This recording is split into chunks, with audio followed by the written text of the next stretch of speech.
अरे तिलोत्तमा, हे बघ प्लीज रिलॅक्स. माझी खात्री आहे सारंग जिथे कुठे असेल तिथे सुखरूप असेल. आय एम रिअली सॉरी बाबा, पण असं घरी बसून आपल्याला काही सांगता नाही येणार. ऐश्वर्या, हे बघ माझी खात्री आहे सारंग आणि सावली एकत्र असतील आणि सुखरूप असतील. That's the problem. ती मूर्ख मुलगी सारंग सोबत आहे. ती एखादा प्रसंग ओढावून घेईल आणि मग तो प्रसंग सारंगवर पण येईल. ती प्रॉब्लेम्स क्रिएट करते आणि मग सारंग सावरत बसतो. नाही, असंच होत आलं ना आतापर्यंत. मॉम ऐका ना. काय कळलं?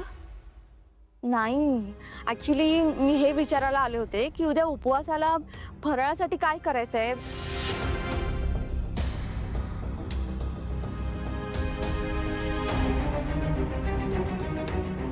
तुला काय अक्कल आहे का नाही?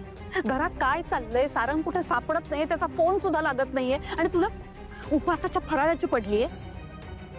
रिडिक्युलस.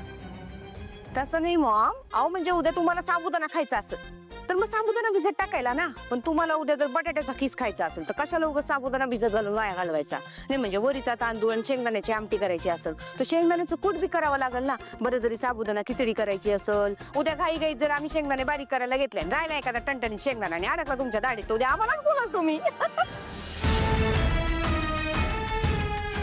एकतर तू गेस्ट आहेस, या घरची नाहीयेस, तेव्हा माझ्या किचन मध्ये अजिबात ढवळाढवळ करायची नाही आणि किचनचे डिसिजन्स तर अजिबातच घ्यायचे नाही.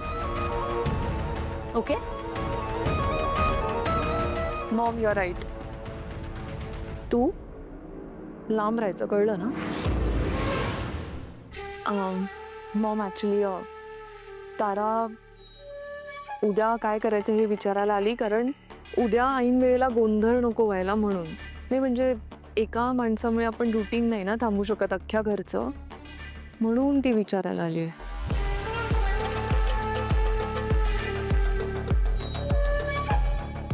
तारा, आय एम सॉरी.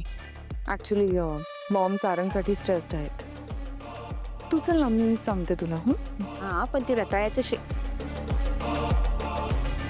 मी आलेच. आपल्या सारंगला आणखीन काय काय भोगावं लागणार आहे कोणाच ठाऊक. मॉम, मला मॉम म्हणाली ती. युजलेस.